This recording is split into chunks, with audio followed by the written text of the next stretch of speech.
Oiga, si lo de Morón estuvo caliente, prepárate para cuando te cuente lo que sucedió en Oquín. Sí, 3 coroneles presos, un explote tremendo en Trastur y hasta se echaron al delegado de Benín en la provincia. El bastión de los Castro, Oquín, blup, blup, blup, también está haciendo agua. Pero eso te lo cuento el lunes. Hoy vamos a hablar de otra cosa. Juan, al medio. Señores, mañana es la gala de los Oscars y Hollywood ya anda de fiesta. Pero dudo muchísimo que veamos una película tan buena como como la que vimos el viernes. Sí, El Gran Truco de Díaz Canel. Mire, la vi en la mañana a las 7. Sí, en estreno. Y después, bueno, reenganché a las 11. Qué clase de película. Y ya veo a los críticos de cine hablando pura tontería. Que ese cangrejo, que yo no sé qué, no sé cuánto. Ay, mi madre. Ni la Metro Golden Mayer la hubiese hecho mejor. Primero consiguió su objetivo, regalarle a Trump su titular. Cuba ha comenzado a hacer cambios. Libera presos, permitirá a los cubanos entrar y participar en la economía del país. Aceptó que hubo conversaciones, incluso mostró a Raulito el Cangrejo.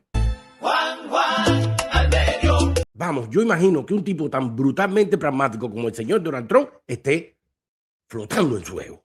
Y que en su próximo discurso, cuando hable de las 100 guerras que detuvo, de la sacada de Maduro y del casi derrocamiento de Irán, ya comience a incluir el galardón de haber sido el primer presidente de los Estados Unidos que acabó con el comunismo en Cuba. Pero, perdón, siento decir que muy a mi pesar, lo que vimos fue una magia. Sí, una magia con la que el gobierno cubano desgraciadamente ganó lo que siempre gana, tiempo. Y ya hasta Canel anunció que esto no fue una película, no, que esto solo fue un capítulo de una larga temporada de Netflix, en la que primero habló él, el lunes le toca a Oscarito Pan con Salsa, y luego seguirán otras presentaciones. No lo digo yo, lo dijo él y usted lo vio. Y claro, también habló de la lanchita. Que le vino como anillo al dedo, le vino de maravilla. Sí, el otro día yo les dije que había salido para Cuba un grupo del FBI y de seguridad diplomática de los Estados Unidos a tener parte de la investigación en Cuba. Y también les dije que ya habían regresado. Y coño, Canel lo aceptó. Bueno, él no dijo lo que yo dije. Él dijo que la estaban esperando. Como que la visita sería en los próximos días. Y no que ya pasó. Pero bueno, tampoco le puedo pedir a Canel que diga todo como fue. No, no puede ser. Ahora bien, ¿qué va a pasar a partir de ahora? Pues nada, que el gobierno cubano no va a cambiar absolutamente nada y que los Estados Unidos comenzará a padecer otra ilusión óptica en la que verá que Cuba está cambiando absolutamente todo. Pura magia. Esta gente son los reyes de mentira. Y son los reyes en mentir porque además saben usar perfectamente bien toda esa histeria impostada de nuestros representantes en Washington y los ponen a hablar justo lo que ellos quieren que hablen.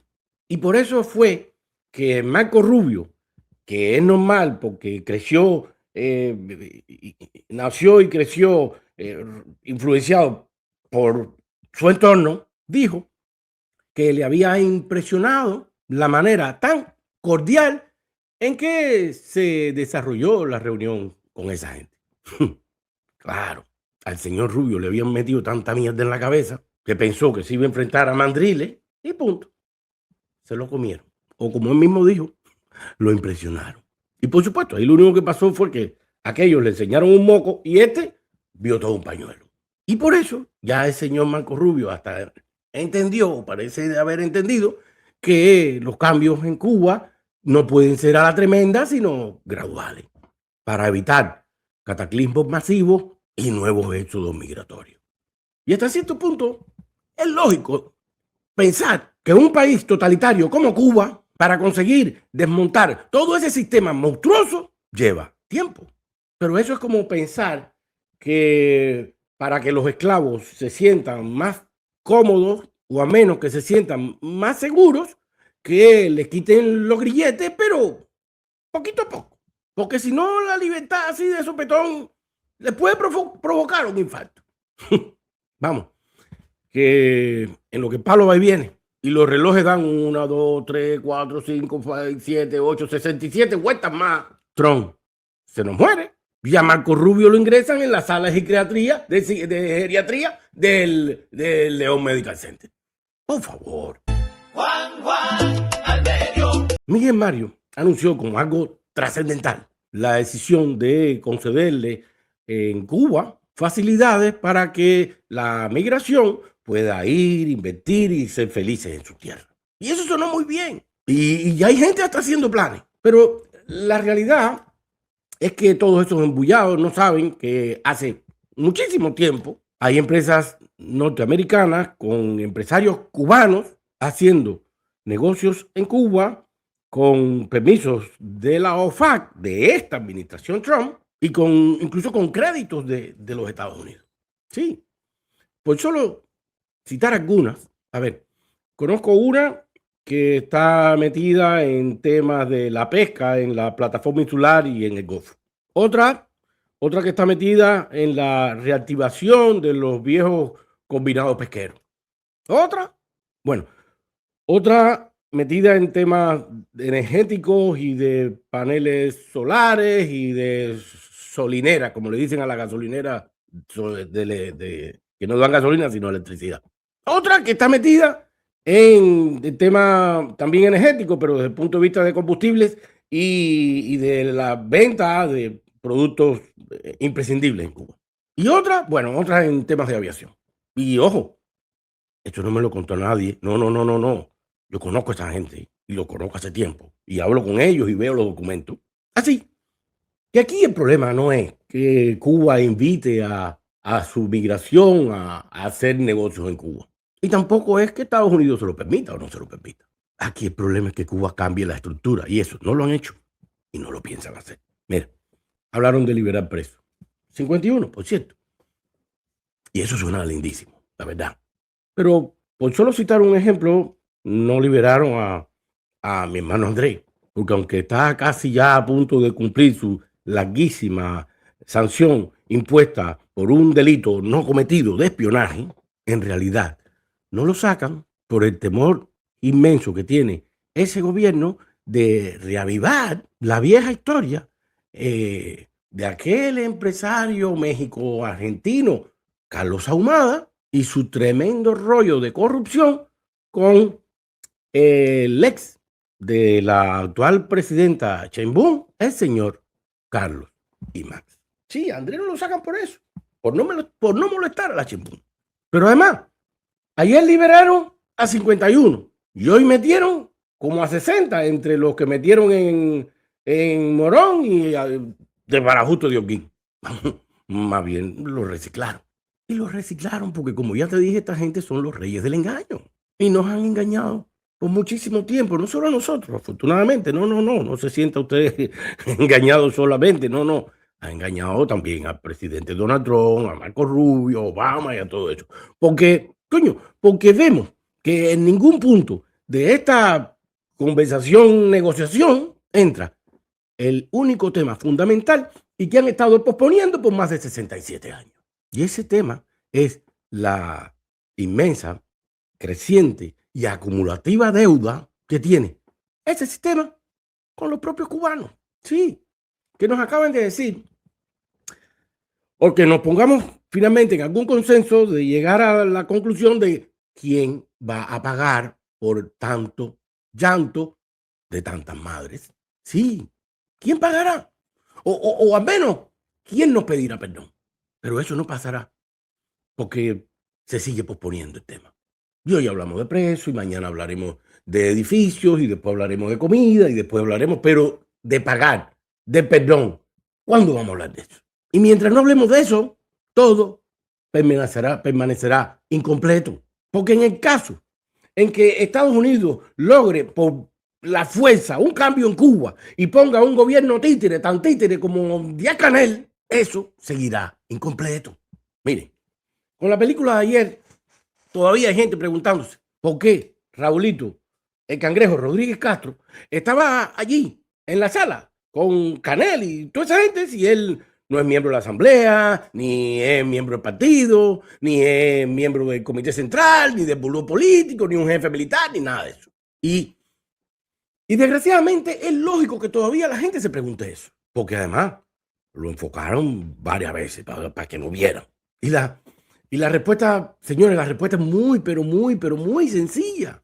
Miren, usted solo tiene que ver el final de la intervención de Miguel Mario Díaz-Canel. Cuando la gente aplaude, él baja de su podio, se acerca a su auditorio, donde estaban los ministros de las Fuerzas Armadas Revolucionarias y de Minin, donde estaba Tapia, Ocarito Pan con Salsa, el Cangrejo, Marrero, ahí estaban todos ahí. Y se ve a todos que se paran a aplaudir. Pero fíjense, y se los voy a poner ahora mismo, fíjense cuando Díaz-Canel pasa por el lado de Legrá.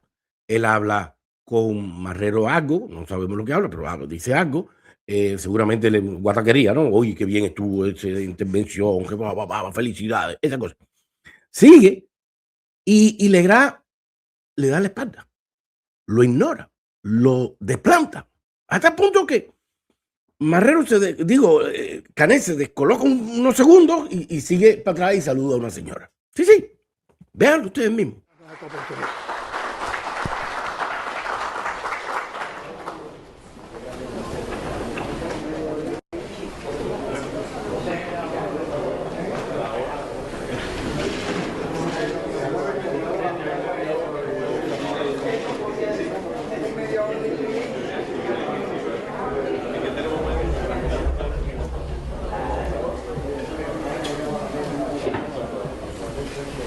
¿Ven?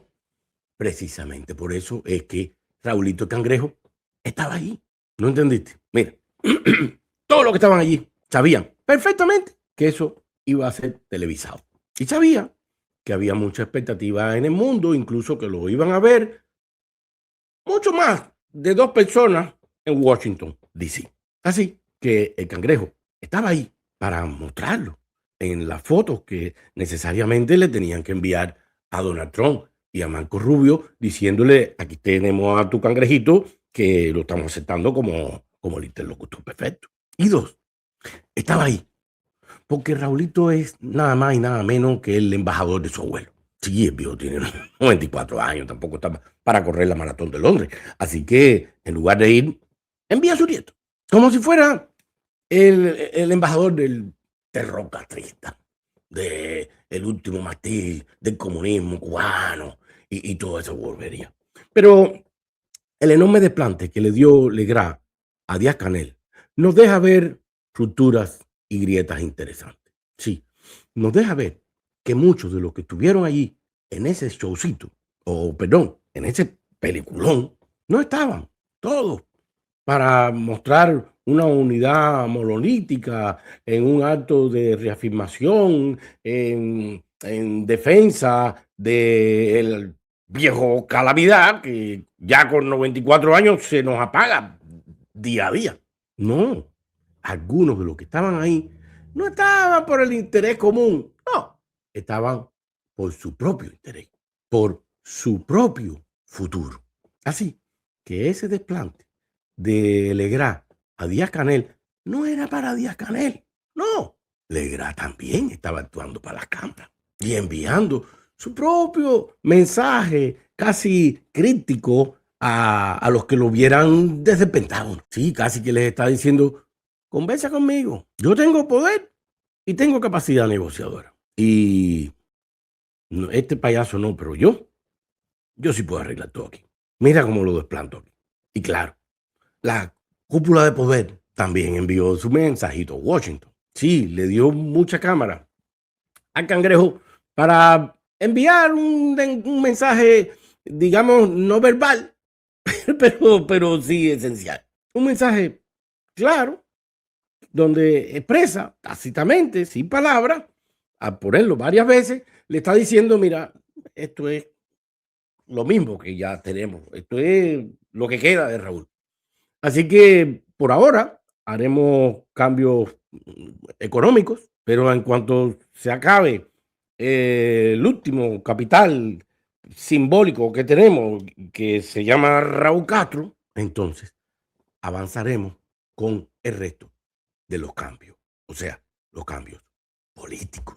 ¿Y sabe usted por qué esa gente puede enviar ese tipo de mensajes a Washington? Bien, porque aunque muchos crean y repitan que Cuba no tiene absolutamente nada que entregar, ellos están seguros que sí tienen algo que entregar. Uno, tienen la capacidad de regalarle el titular que tanto le gustaría al presidente Donald Trump, ¿no? Ser el presidente que acabó con el comunismo en Cuba. Eso a Trump le fascinaría. También tiene la posibilidad de entregar promesas de un cambio o compromisos de un cambio gradual, sin cataclismos masivos ni migraciones, gradual. Y eso es siempre bienvenido, porque la verdad es que un cambio, quien más necesita un cambio no es Estados Unidos, no, quien más necesita un cambio es Cuba, los cubanos incluso, los que tienen el poder en Cuba.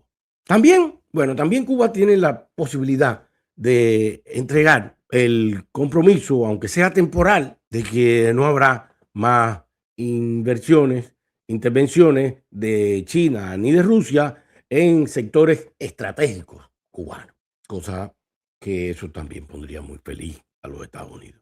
Y cuarto, y creo que más seductor, es que tienen la capacidad de entregarle el santo grial por el que se babearía el presidente Donald Trump. Y tiene que ver con la cuestión migratoria. Porque Cuba sabe, y lo sabe muy bien, que si consigue un acuerdo en el que ellos se comprometen no a aceptar 30, ni 50, ni 100, no, miles de cubanos, y que como parte de ese acuerdo Estados Unidos se compromete, o al menos permitiera que esos cubanos, los que regresen a vivir a Cuba, lo hagan o con su dinero o con la posibilidad de cobrar los beneficios y las pensiones de ellos acá, norteamericanos, allá en Cuba. Hombre, si ellos consiguen eso y lo saben bien, le dieron la patada a la lata. Porque Cuba, como vengo diciendo hace días, es el único lugar de este mundo, la única nación en esta galaxia en la que alrededor del 30% de sus nacionales son ciudadanos norteamericanos. Ahí te la dejo. ¿Eres dueño de negocio y piensas que el último día para declarar tus impuestos es el 15 de abril? Pues no necesariamente. Si tienes una LLC de más de un dueño o reportas como S-Corp, tu fecha límite para reportar impuestos es el 15 de marzo. Ahora bien, si tienes una LLC de un solo dueño o tienes una corporación que reporta como C Corporación, entonces sí, tu fecha es 15 de abril. Si estás en el primer grupo y no reportas a tiempo, el IRS puede cobrar penalidades por dueño y por tiempo que llevas sin reportar. Entonces, ¿qué pasa si no estás listo para presentar tus impuestos? No te preocupes, solicitamos una exención al IRS siempre que sea antes de la fecha límite. Si quieres hacer todo en regla, evitarte problemas con el IRS y que no te penalicen, llámame, yo te ayudo.